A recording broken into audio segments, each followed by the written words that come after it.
Welcome to choice academy. நான் உங்களின் science Saravanan. மாணவர்களே, நம்முடைய வேதிவினைகளின் வகைகள் டைப்ஸ் ஆஃப் கெமிக்கல் ரியாக்ஷன் அப்படின்ற 10th லெசனில் இருக்கக்கூடிய டாபிக்ஸை பார்த்துட்ருக்கோம். அதில் இன்றைக்கி நம்ம என்ன பார்க்க இருக்கிறோம் அப்படின்னு பார்த்தீங்கன்னா, அந்த பாடத்துடைய கடைசி பகுதி சில கணக்குகள் இருக்குது. அந்த கணக்கீடுகளை பார்க்க இருக்கிறோம். பார்க்கலாமா? வாங்க பார்க்கலாம். பாருங்களேன். முதல் பிஹெச் கணக்கு எப்படி செய்கிறது அப்படின்னா, 10th பையனுக்கான அந்த ப்ராப்பர் மெத்தடு இதில் இருக்குது. பட் அது நமக்கு வேண்டாம். நம்ம ஷார்ட்கட் மெத்தடே முடிச்சிடலாம். இதுதான் ப்ராப்பர் மெத்தட், ரைட்டுங்களா? ப்ராப்பர் மெத்தடை நான் பழைய மாணவர்களை நடத்துவேன். இப்போ அது வேண்டாம். ஏன் அப்படின்னா ஷார்ட்கட்டே ரொம்ப அக்யூரேட்டாக ஆன்சர் வரும். அந்த மாதிரி ஷார்ட்கட்லேயே போட்டுடலாம். முதல்ல அந்த பிஹெச் ஸ்கேலை மட்டும் பார்த்துக்குங்க.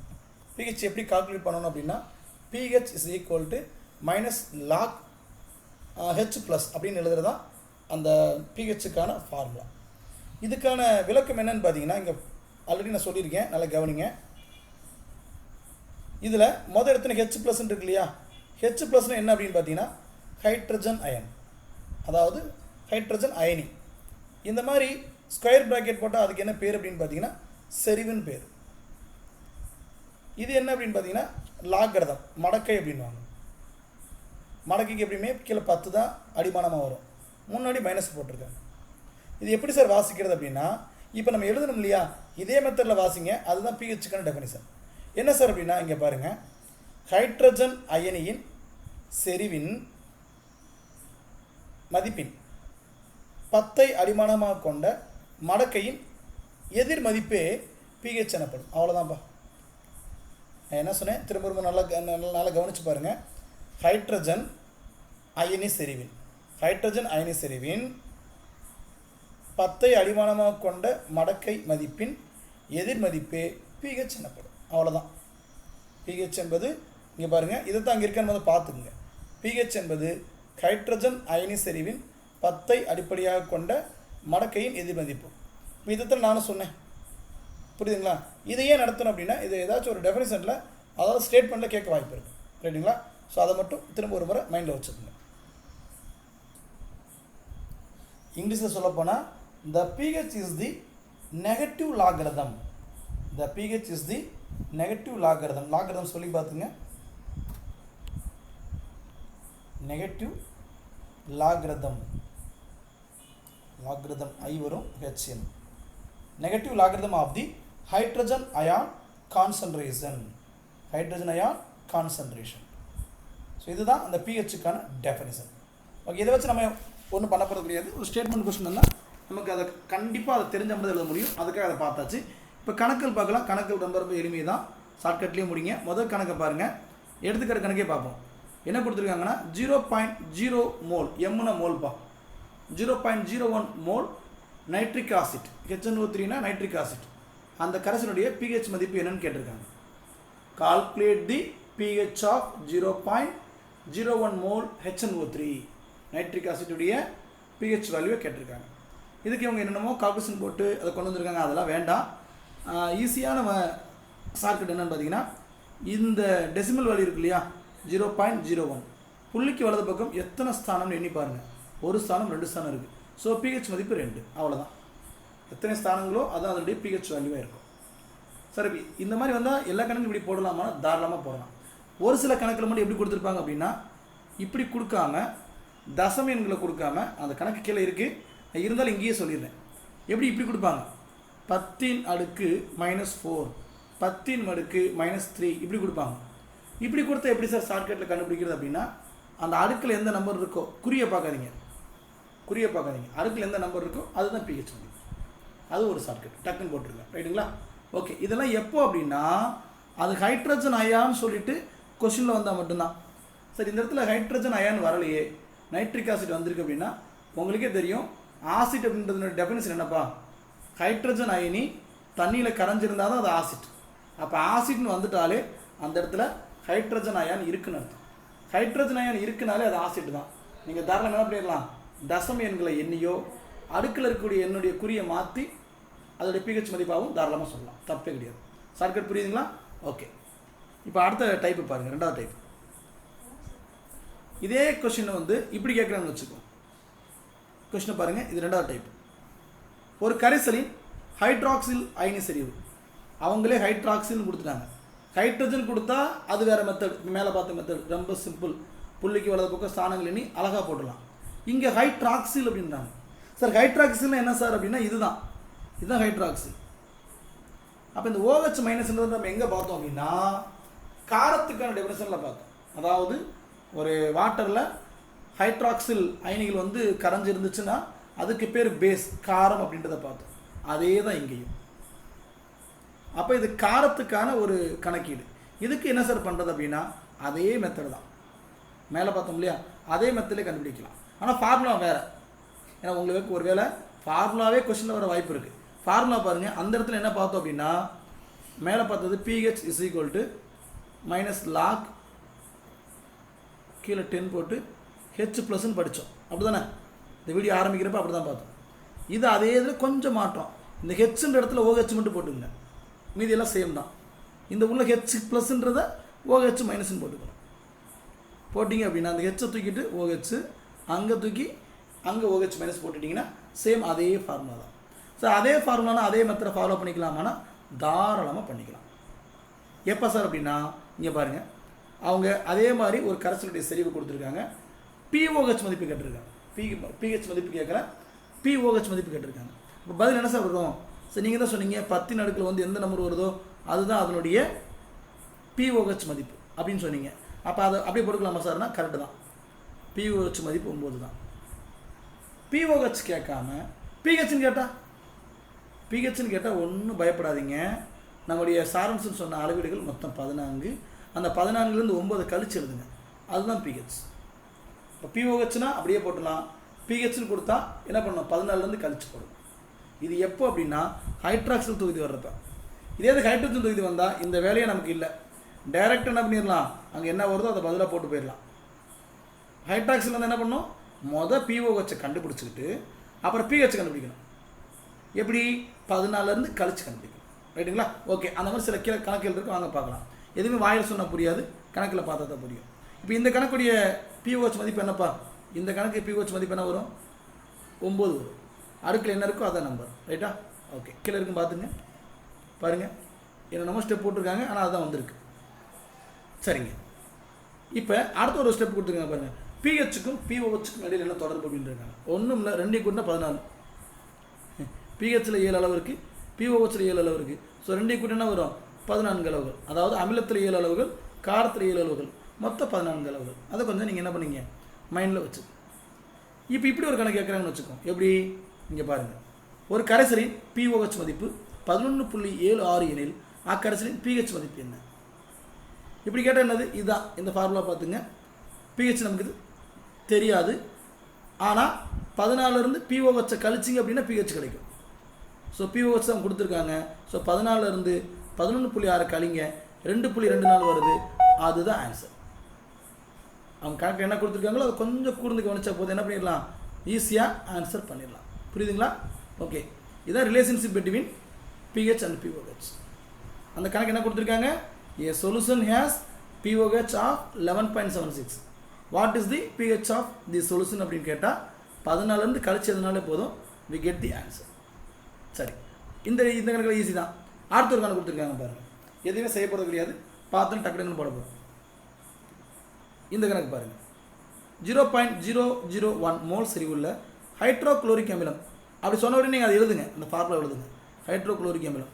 அப்போ இது ஹைட்ரஜன் அயனா ஹைட்ராக்சைடு அயனா அப்படின்னு பார்த்தா ஹைட்ரஜன் அயன் தான். அப்போ என்ன பண்ணலாம், புள்ளிக்கு வலது பக்கம் எத்தனை ஸ்தானங்கள் இருக்கோ அதை எண்ணி போட்டாலே ஆன்சர் தான். எண்ணி போடலாமா, புள்ளிக்கு வலது பக்கம் எத்தனை ஸ்தானம் எண்ணி பாருங்கள், 0.001. ஸோ 1 2 3. ஸோ pH மதிப்பு 3 முடிஞ்சா. அப்போ நம்ம சொன்ன ஷார்ட்கட்டு எல்லாத்துக்கும் பொருத்தமாக தான் வருது. ஓகே, வேறு எதாவது கணக்கு இருக்கா பாருங்கள், எல்லா கணக்கையும் பார்த்துடலாம், புக்கில் இருக்க எல்லா கணக்கையும் பார்த்துடலாம். அப்போ தான் உங்களுக்கு ஒரு திருப்தி வரும். இப்போ பாருங்கள், அடுத்த ஒரு கணக்கு கொடுத்துருக்கான். என்ன சார் கொடுத்துருக்காங்க, சல்ஃபரிக் அமிலம் கொடுத்துருக்காங்க. சார் அமிலம்னால ஹைட்ரஜன் அயன் தானே? எஸ், ஹைட்ரஜன் அயன் தான். அப்போ என்ன சார், அடுக்கில் இருக்கக்கூடிய 10 அடுக்கு மைனஸ் 5 இருக்குது, அந்த குறியை மாற்றி pH 5ன்னு போட வேண்டியது தானே? போடுங்க, போட்டிங்கன்னா தப்பு. என்னங்க சார் இவ்வளோ நீங்கள் தான் சொன்னீங்க, தசம எண்ணா இருந்தால் புள்ளிக்கு வலது பக்கம் எத்தனை ஸ்தானமாக எண்ணி போடுங்க. நீங்கள் அடுக்கில் இருந்தால் குறியை பார்க்காம இருக்கிற நம்பர் எதுவோ அதே pH மதிப்பை போடுங்க. நீங்கள் இப்போ திடீர்னு என்ன சார் தப்புன்றீங்க அப்படின்னா, நான் சொன்னது எல்லாமே 1 மோல் செறிவு இருந்தால் மட்டும்தான், ஒரே ஒரு ஹைட்ரஜன் அயனி இருந்தால் மட்டும்தான். இங்கே பாருங்கள் சார், அப்போ இங்கே ஒரு ஹைட்ரஜன் அயனி இல்லையா? இல்லை. எப்படி சார் சொல்கிறீங்க? ஃபார்முலா எழுதி பாருங்கள். சல்ஃபூரிக் அமிலத்துடைய ஃபார்முலா எழுதி பாருங்கள். H2SO4. சார் இப்போ மேலே நம்ம எழுதுனது நைட்ரிக் ஆசிட் எழுதுனீங்க, HNO3. இல்லை வெறுமனே அந்த அயனியோட பேரை மட்டும் எழுதுனீங்க அப்படின்னா ஒரு ஹைட்ரஜன் அயனி தான் பார்த்தோம். இங்கே அமிலத்தோட பேர் கொடுத்தாலும் இங்கே பாருங்கள் ஒரே ஒரு ஹைட்ரஜன் தான் இருக்குது. ஆனால் இங்கே பாருங்கள் 2 ஹைட்ரஜன் இருக்குது. ஆமல்ல, அப்போ ஏதோ சின்ன ஒரு சேஞ்ச் இருக்குது சார். அப்போ இந்த மாதிரி வந்து என்ன சார் பண்ணுறது? ரொம்ப சிம்பிள். இங்கே பாருங்கள், இது ஒரு கடலை மிட்டாய், இது 2 கடலை மிட்டாய். ஒரு கடலை மிட்டாய் 5 ரூபாய் எனில் 2 கடலை மிட்டாய் எவ்வளவு? 10 ரூபாய். அவ்வளோதான். இங்கே பாருங்கள், இங்கே கொடுத்துருக்கிறது ஒரு மோலுக்கான அளவு கொடுத்துருக்காங்க. 5 × 10 × 5.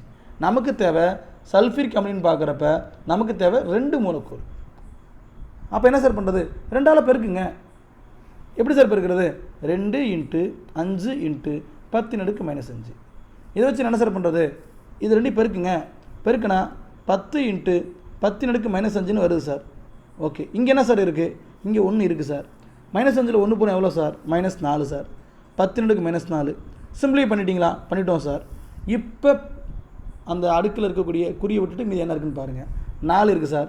அதான் பிஹெச். அவ்வளோதான். இப்போ தனிப்பட்ட முறையில் வந்தால் அந்த மாதிரி இல்லை. நீங்கள் வந்து என்னென்னா அவங்க ஒரு வேளை இந்த மாதிரி டேரெக்டாக அமிலத்துறை பேர் கொடுத்தாங்கன்னா அந்த அமிலத்துடைய மூலக்கூறு அப்படி எழுதி பார்க்கணும்.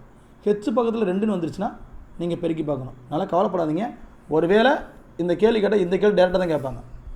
பொதுவாக உங்களால் 2ஆல் பெருக்கிற மாதிரி 5ஆல் பெருக்கிற மாதிரி தான் கேட்பாங்க. ஏன்னா அதை பெருக்கினா தான் 10ன்னு வரும். 10ன்னு வந்தால் தான் பக்கத்தில் இருக்கக்கூடிய அந்த நம்பர் கழிக்க முடியும். அதனால் உங்களுக்கு சல்ஃபூரிக் அமிலமே கேள்வியாக வருவதற்கு வாய்ப்புகள் இருக்குது. சரிங்களா? அதனால் பார்த்து வச்சுங்க. வேறு என்ன கணக்கு பாருங்கள். நம்ம போட்ட மாதிரியே பாருங்கள். போட்டு அவங்க என்ன கொண்டு வந்திருக்காங்க? பிஹெச் வேல்யூ 4ன்னு கொண்டு வந்திருக்காங்க. சரி, வேறு என்ன சார் கணக்கு அப்படின்னா அடுத்த ஒரு கணக்கு கொடுத்துருக்காங்க. 1 × 10⁻⁻4 1 × 10⁻⁻4 கொண்ட மூலளவு கொண்ட NaOH கரைசலில் உள்ள pH மதிப்பை கண்டறிய.